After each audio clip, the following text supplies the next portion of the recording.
Sobat sehat, selamat tahun baru 2022. Semoga di tahun ini kita akan makin sehat dan bisa mengendalikan pandemi COVID-19. Harus diakui bahwa masalah pandemi masih juga belum berakhir, terutama terkait datangnya varian-varian virus yang baru yang sudah bisa kita ramalkan sebelumnya. Tapi ada pelajaran penting yang bisa kita ambil melalui pengalaman pandemi COVID-19 ini. Apa itu? Yaitu bahwasanya imunitas yang kuat membuat kita dapat terhindar dari berbagai penyakit, termasuk penyakit infeksi karena virus dan bakteri yang lain, dan penyakit non-infeksi, misalnya diabetes dan hipertensi.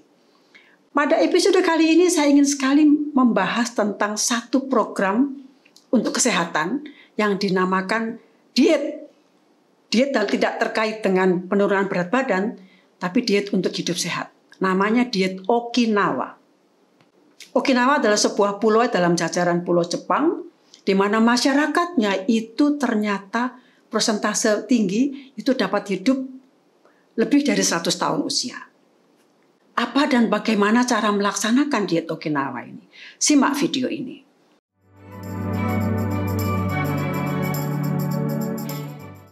Diet Okinawa mungkin belum banyak dibahas. Tetapi para peneliti, terutama peneliti Jepang itu sangat tertarik dan sudah banyak sekali artikel-artikel ilmiah untuk membahas mengenai hal itu. Salah seorang di antaranya adalah seorang dokter ahli penyakit jantung dan penyakit manula yang menghubungkan antara nutrisi dan proses penuaan. Dikatakannya secara garis besar bahwa ternyata diet Okinawa ini mampu menurunkan angka kejadian penyakit jantung di kalangan masyarakat Jepang. Program diet Okinawa mempunyai variasi makanan yang sangat luas. Mereka menyebutkan 206 jenis masakan. 18 jenis masakan harus tersedia di meja makan mereka setiap hari. 5 porsi sayur dan buah-buahan harus dikonsumsi setiap hari. Dan mempunyai warna yang berupa-rupa, melukiskan pelangi di langit. Misalnya merah, biru, kuning dari kentang, wortel, tomat, labu kuning, dan terong. Selanjutnya, ternyata biji-bijian termasuk nasi adalah makanan utama mereka. Sebagai sumber karbohidrat, kita akan tahu karbohidrat adalah sumber energi yang utama juga. Jadi jangan sekali-kali kita menghindari nasi. Ya, kadang-kadang mereka mencampurkannya dengan mie atau ubi jalar. Apalagi yang penting, mereka hanya mengkonsumsi ikan sedikit 3 kali seminggu. Demikian juga dengan daging. Yang banyak adalah mereka membuat kaldu daging untuk dijadikan bahan pada pembuatan masak-masakan sehari-hari. Gula sangat sedikit konsumsi tiap hari. Dan kalau toh mereka mengkonsumsi selalu gula tebu. Terkadang mereka juga minum sari tebu seperti yang kita lakukan di Indonesia. Kios-kios yang menjual sari tebu itu bahkan mencantumkan kalimat bahwa mengkonsumsi sari tebu bisa menghindarkan diri kita dari berbagai gangguan tumor dan kanker. Bagaimana dengan garam? Sangat sedikit. Konsumsi garam sangat sedikit dibandingkan rata-rata orang Jepang pada umumnya. Makanan yang mereka sajikan itu rata-rata seharinya berkalori 1785 kalori. Dibandingkan dengan kalori orang Jepang pada umumnya yang berjumlah 2068 kalori. Mereka sangat yakin bahwa pengetatan kalori ini besar sekali peranannya pada proses pengendalian penuaan sel.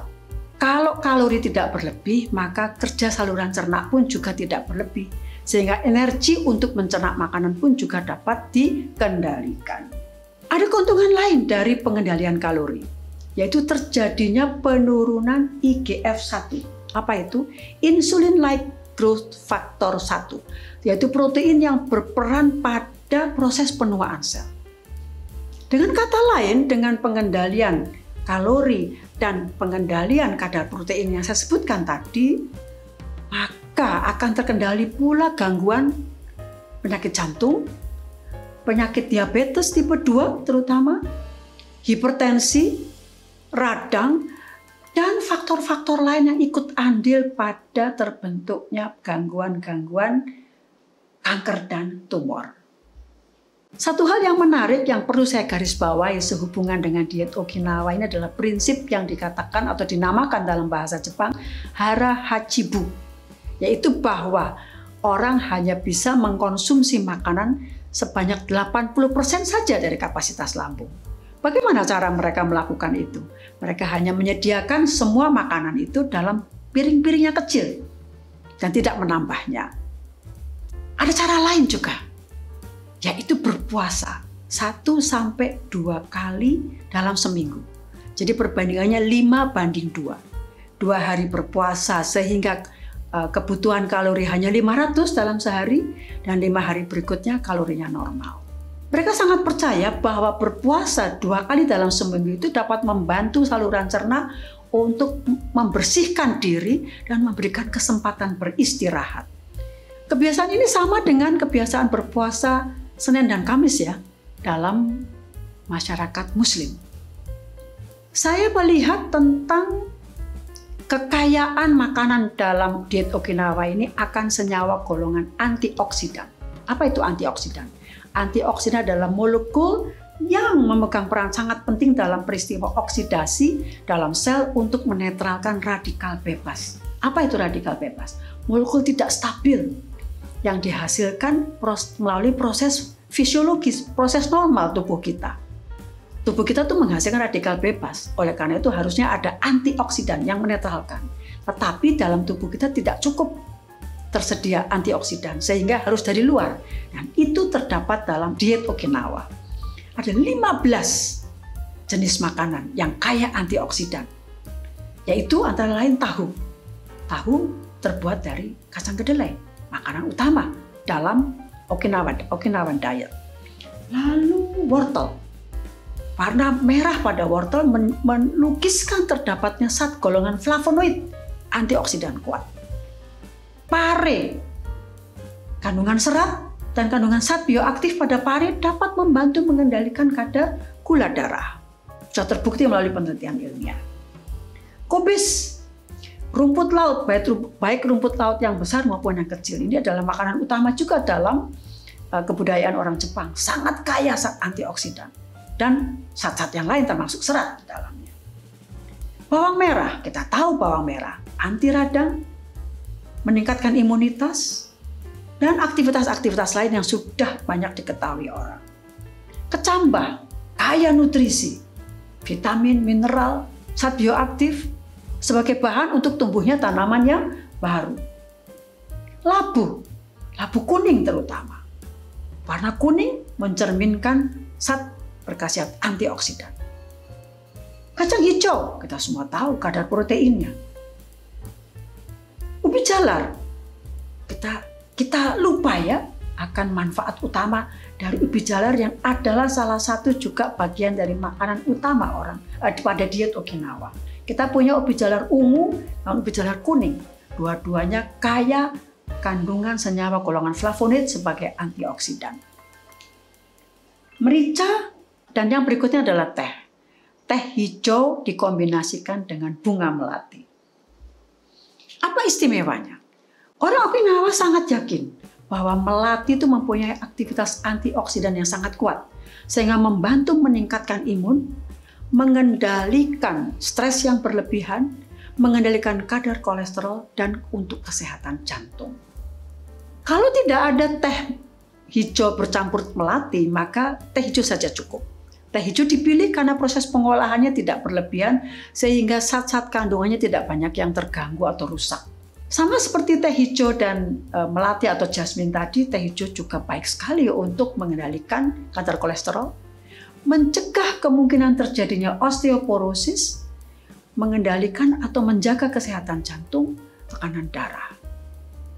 Namun sekarang diyakini bahwa ternyata teh putih atau white tea itu jauh lebih unggul dibandingkan teh hijau. Bahkan ada data yang menunjukkan satu cangkir teh putih atau white tea ini kekuatannya setara dengan 12 gelas jus jeruk. Luar biasa. Jadi dengan penjelasan tadi kita yakin bahwa baik teh putih atau white tea dan teh hijau itu adalah minuman yang mengandung kadar antioksidan yang tinggi yang dapat membantu membasmi atau menetralkan radikal bebas yang merusak sel. Dan ini berarti menjaga kesehatan sel.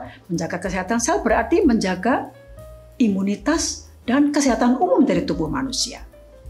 Ada jenis buah jeruk tertentu yang juga menjadi bagian dari diet Okinawa. Kandungan utama pasti vitamin C, vitamin B, dan nobilektin yang mampu melindungi diri kita dari berbagai gangguan kesehatan, termasuk keropos tulang, kanker, diabetes, dan obesitas atau kegemukan. Tapi kita tidak usah risau, kita tidak punya jenis jeruk seperti jeruk pada masyarakat Okinawa, tapi kita punya bermacam-macam jenis jeruk, kita konsumsi secara rutin, termasuk ketika minum teh. Dapat ditambahkan jumlah sedikit jus jeruk yang akan membantu kita mendapatkan keadaan kesehatan. Jadi misalnya kita menambahkan perasan jeruk nipis pada teh yang kita konsumsi sehari-hari. Sangat baik untuk kesehatan umum. Sobat sehat, keberhasilan diet Okinawa ini sebetulnya didukung oleh faktor-faktor lain, yaitu yang berkaitan dengan kebersihan lingkungan, air yang berkualitas baik, dan kegemaran mereka bersosialisasi, berteman sesamanya maupun pendatang-pendatang yang datang ke wilayah mereka. Ini hal yang sangat menyenangkan menurut saya dan bisa kita tiru karena kita tahu semua ini sudah terbukti. Kebiasaan hidup orang Okinawa ini membuat usia panjang. Artinya apa usia panjang? Sel sehat. Sel sehat artinya apa? Imunitas meningkat. Jadi sobat sehat, saya ingin sekali merekomendasikan model diet Okinawa ini. Karena menyenangkan ya, tidak ada rasa pahit dan sebagainya yang bisa menghalangi. Terutama tentu saja bagi umat muslim yang sudah rajin berpuasa Senin Kemis pada tiap minggu, harus diteruskan karena memang terbukti secara ilmiah membuat kita sehat. Sekali lagi, stay healthy, salam sehat.